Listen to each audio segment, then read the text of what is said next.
and welcome to episode 7 of Let's Translate Light Novels, where we will be looking at this light novel right here, Seiranden, the prequel to Fushigi Yugi. I will be critiquing some translations from my $12 patrons, as well as from myself when I was 18 and barely had any experience translating. But first, a little disclaimer. The objective of this series is not to walk away with a finished translation of this novel. In actual fact, we're probably only going to get through the first several pages.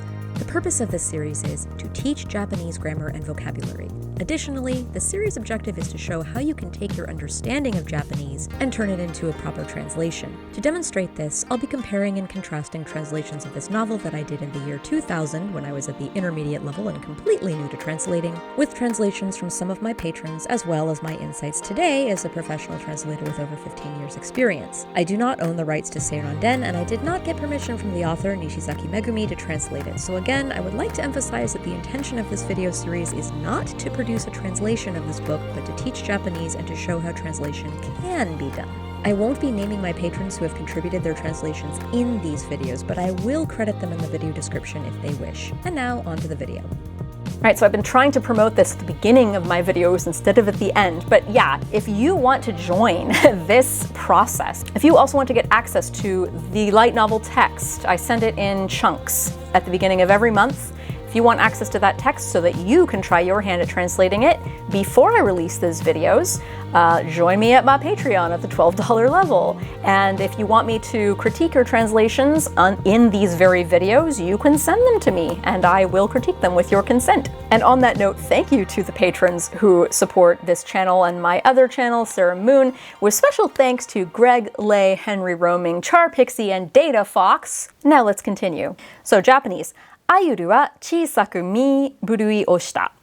身震い. So this 震い, it's from furueru, which is to shake, to shiver. So like body shake, literally is what that means. あの晩から約2月が経ち、季節は晩秋から冬へと変わりつつあった。So Ayuru shivered a little bit. 2 months had passed since that evening, the evening where there was the summoning ceremony where he passed out, and the season was just in the process of changing from late autumn to winter. So patron A, Ayuru shivered. 2 moons had passed since that night, and it would soon be winter. Patron B, Ayur shivered slightly. In the 2 months since that night, the seasons had turned, and late fall was giving way to winter. Oh, I like giving way. From kawaritsutsu. Small Sarah, Ayuru shivered slightly, exactly the same as patron B. As that evening's moon passes, autumn will turn to winter. Oh, it's wrong. I love it right off the bat. Okay, so here's where small Sarah went wrong. Anoban kara, I thought anoban was like this evening, the current evening, when instead anoban, it was referring to that evening that took place 2 months ago. Anoban kara, since that evening, since that night, yaku, like a total of, 2月が経ち, 2 moons passed, 2 months passed. So as that evening's moon passes, it's just wrong, flat out wrong, autumn will turn to winter. So that part's sort of correct. Autumn is in the process of turning to winter. It will soon be winter.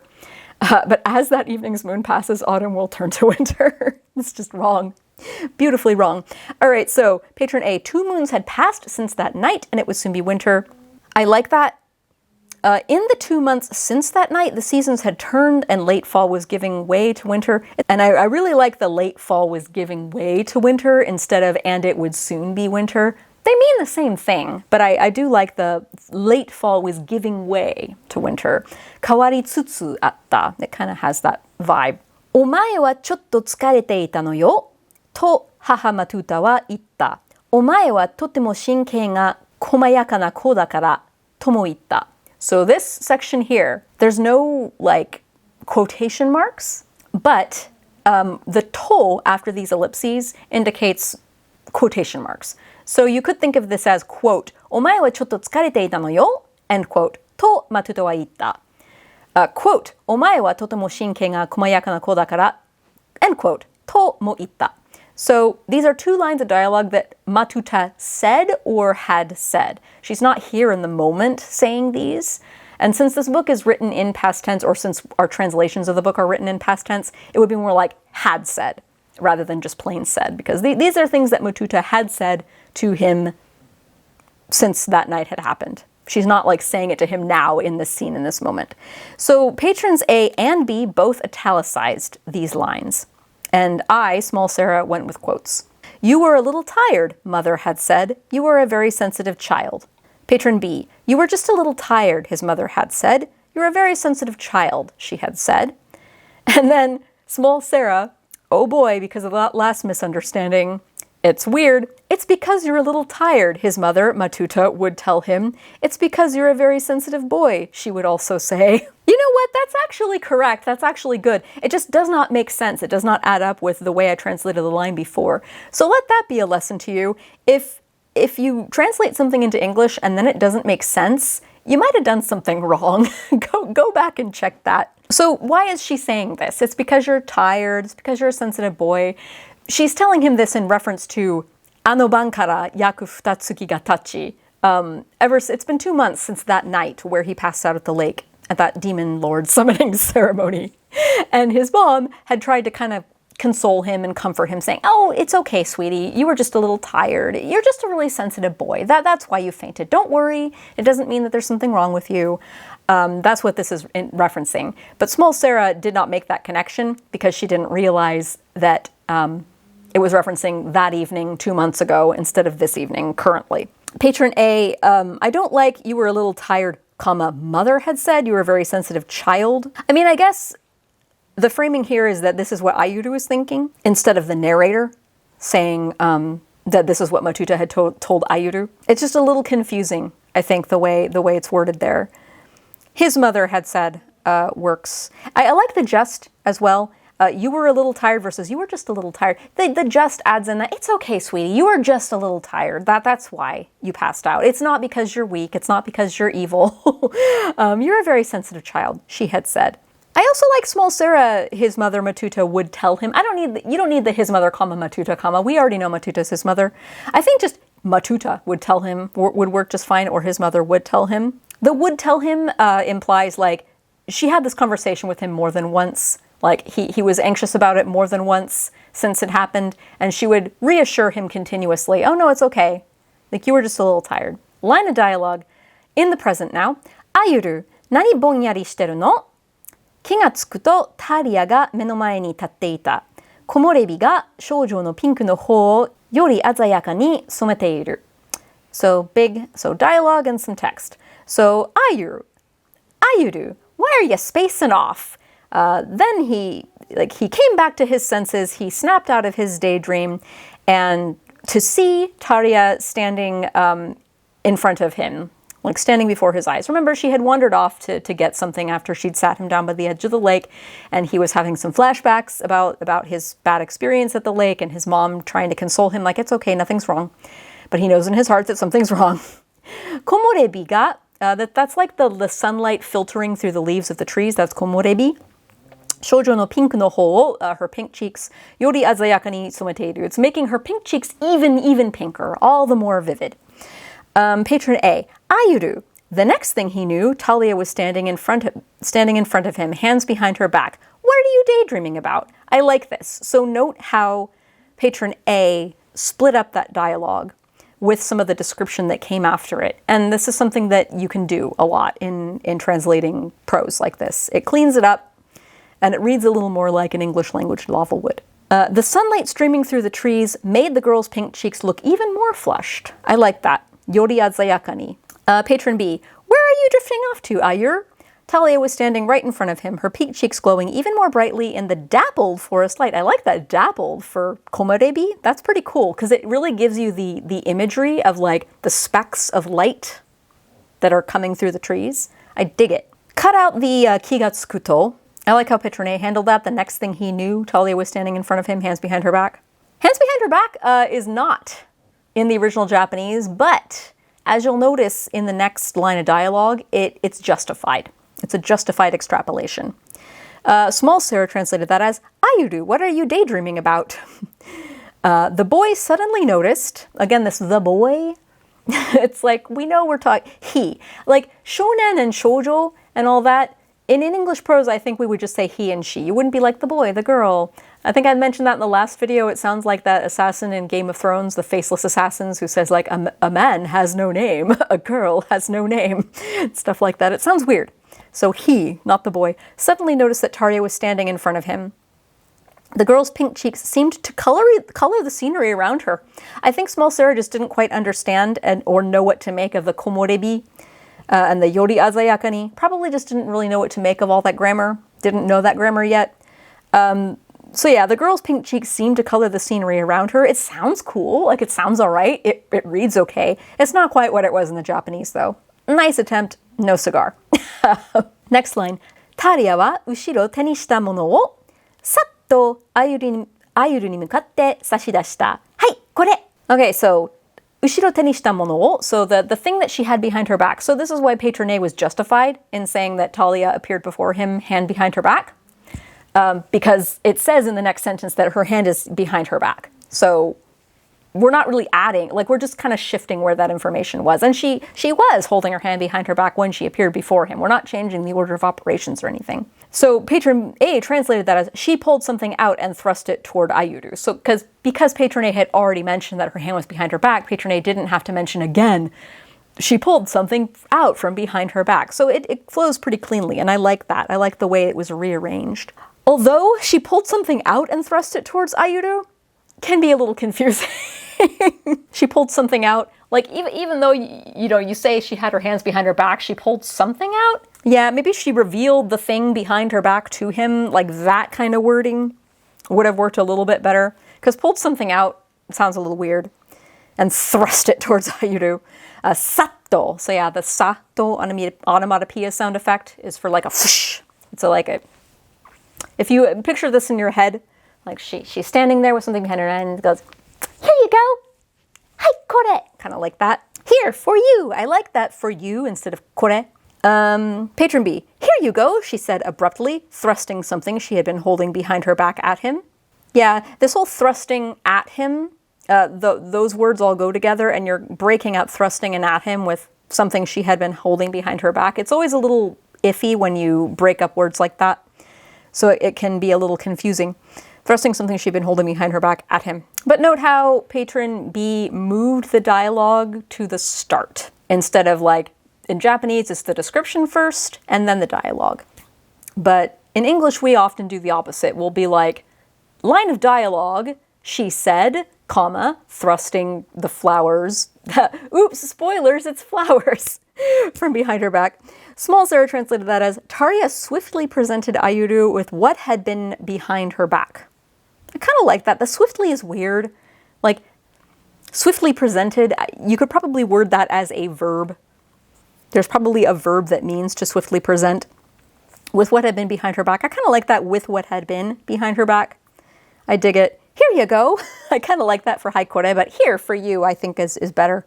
I think it maintains that feeling of Japanese. It's like, haikore, here for you. Next line. それは美しい野の花々が束ねられた小さなブーケだった。そのブーケをアユルの胸にギュッと押し付けると、タリアは少年の隣にストンと座った。So, like what? それは the thing that Talia was holding. それ is referencing Talia. 美しい野の花々. So the beautiful flowers of the plains, the ground, the grassland. が束ねられた. So bundled up. 小さな bouquet. So it was a tiny bouquet of beautiful wildflowers that had been bundled up in her arms.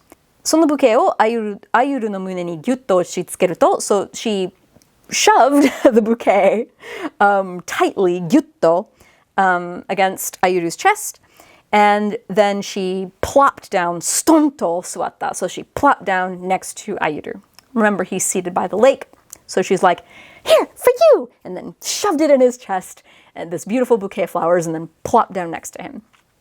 So Patron A translated that as, it was a small posy of beautiful wildflowers. I don't know, Patron A kind of messed up here a little bit. Posy is a kind of flower. It was a small bouquet of beautiful wildflowers. She pressed the bundle into Ayuru's hands. So it doesn't say Ayuru's hands in the Japanese. It's like pressed to his chest, basically. But hands works too. Pressed against his chest, pressed to his chest might sound a little weird. But it's like, you can assume like she's pressing it against his chest and then she sits down. So he must have taken them with his hands. So it's not exactly wrong to extrapolate, press the bundle into his hands and plop down beside him. For stonto suatta. Patron B, Ayuru blinked. So notice this you could translate that as O or huh. Small Sarah translated as huh. Or you can translate that as Ayuru blinked. Because that's what's happening. He's like, and in Japanese, they often vocalize things like that with like a small tsu or an ellipsis followed by an exclamation point or a little these little kind of grunty mouth sounds. Sometimes you can translate those as something like Ayuru blinked or Ayu's jaw dropped or something. And it's not entirely wrong to extrapolate that. It was a handful of pretty wildflowers bound into a small bouquet. Yeah, that's a straight up good like translation of that. Of the 美しい野の花々が束なられた小さなブケだった. After shoving it into his chest, this after shoving part is a little weird. She plopped down on the ground beside him. I like how we all use plopped. I dig it. We all use the verb plopped for stonto suatta. We're so smart. I like that choice. Plopped down on the ground beside him. Small Sarah, huh? It was a little bouquet of the field's beautiful flowers. Yeah, no no hanabana. I took that a little too literally.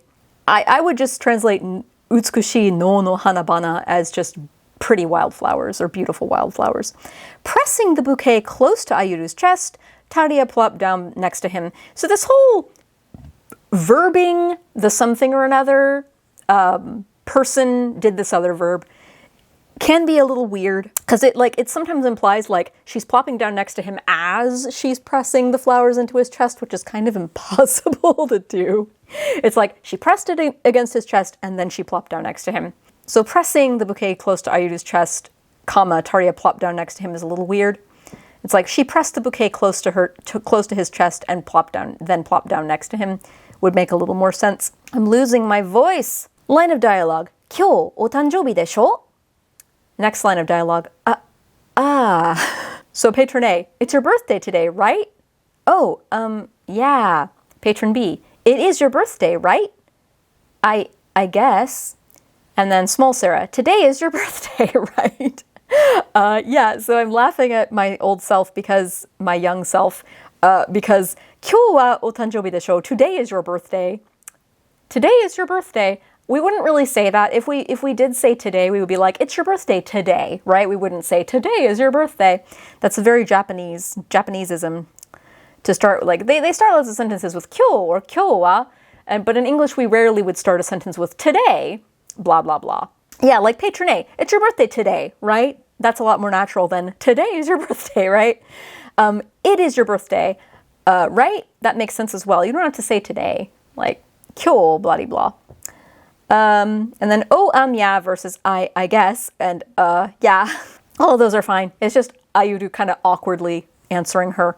Like, he's shy because he likes her, but also he feels uncomfortable because he's at the lake where he had the bad experience at the summoning ceremony. Next line of Japanese. Ayuru wa aratamete hanatawa ni me o otoshita. Once again, Ayu's eyes fell on the bouquet. Or, he dropped his gaze again to the bouquet. Taria wa arakajime kono hanataba o tsukutte kono chikaku ni kakushite oita ni chigai nai. So, ni chigai nai, there's no mistaking it. It's clear.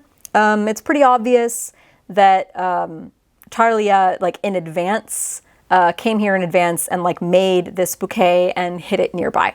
Patron A. Ayuru looked down at the flowers again. She must have made the arrangement earlier and hidden it near here. Very straightforward and good. Patron B. Ayuru looked down at the bundle of flowers. She must have gathered them in advance and hidden them somewhere nearby. Also good. Also very straightforward. I like how both of them translated meo otoshita, literally dropped his eyes, to just looked down or looked at the flowers. Because dropped his eyes, in English, that sounds a little more in shame or sadly, but meo otosu in Japanese is pretty neutral. It's just to look down. And then small Sarah, Ayuru's eyes fell on the bouquet, so a little more literal. but still pretty neutral. Pretty neutral sounding, so that was okay. Taria must have made the bouquet earlier and hidden it somewhere nearby. All pretty much the same take on this, just worded slightly differently by each of us. Next line of dialogue. おめでとう! 少女は湖を見ながら言った. So reminder that the full expression would be お誕生日おめでとう. In a lot of Japanese expressions, where we would say happy something or another, they would say おめでとう, congratulations. Literally, they say like congratulations on your birthday in Japanese, where we would just say happy birthday. Sorry for all these airplanes. I don't feel like waiting for them to pass. 少女は湖を見ながら言った. So she said as she looked at the lake. Patron A, happy birthday, she said, keeping her gaze on the lake. Patron B, happy birthday, she said, looking out across the lake. And then small Sarah, happy birthday, the girl said while staring at the lake. She, it's not the girl. I know it says shoujo in the original text, but it's okay to just say the she. You don't have to say the girl. So keeping her gaze on the lake versus looking out across the lake versus while staring at the lake. While staring at is a little procedural. It doesn't sound that great. Keeping her gaze on the lake, I like that. Because if you're picturing the scene like she mustered up her courage, like, I'm going to give him the bouquet of flowers that I made him in advance because I like him and I have a crush on him and it's his birthday. So she's like, here you go, happy birthday, and then plopped down next to him and then looked at the lake because, oh my God, I just gave my crush something kind of romantic for his birthday. Let's be cool, let's keep it chill. I plop down next to him and I just stare at the lake, happy birthday, like, Too nervous, too shy to look at him. So that works. I like the keeping her gaze on the lake. Looking out across the lake also works. While staring at the lake, it's like I get what small Sarah was trying to do there, but while staring sounds a little weird. Next line of dialogue. Arigato, bookended by 2 ellipses. 少年もまた湖を見ながら答えた。湖上にさっと一陣の風が流れた。The boy, he, 少年もまた. So it's not he again, but like in turn or also. He answered, also looking at the lake. And with the ellipses in there too, it's like she shyly hands her crush the flowers and stares at the lake while she says happy birthday, and he shyly stares at the lake and doesn't look at her and says thanks. A gust of wind, ichijin no kaze, flows or blows, nagareta, blew across the surface of the lake, satto, with a rush sort of. So patron A. Thank you, the boy replied, also looking out at the lake. A gust of wind danced across the surface of the bright blue waters. Patron B. Thanks, he replied, also looking across the lake. Its surface stirred into a sudden gust of wind. And then small Sarah, thanks, the boy said, as he too stared at the lake. A breeze formed ripples on the surface of the lake. Again, it's like, it's a little too literal from small Sarah there. He said, not the boy said, as he too stared at the lake, as he also stared at the lake. That would work okay. As he too stared at the lake sounds kind of weird. A breeze formed ripples on the surface of the lake. I like the gust of wind. Satto, danced across the surface of the bright blue waters, adding a little poetry in there, and I don't hate it. I like it. I think it's nice. Even though there's no dancing. Wow, how many airplanes can fly across my apartment in 5 minutes? God, this is like the 5th airplane. But yeah, I like that. A surface of the bright blue waters. It's a bit of an extrapolation to say, like, just the lake's surface is the bright blue waters. The surface of the bright blue waters. The lake's surface is fine. Its surface stirred in a sudden gust of wind, I dig, from patron B. And wow, we find ourselves at the end of this episode, and I didn't have to restart my video file because it ran out of time, but it's gonna run out of time soon. So I'm just gonna say thank you to all of you for watching this. Thank you to the patrons who support the series and who contributed. And be sure to catch me in the next episode of Let's Translate Light Novels sometime in June.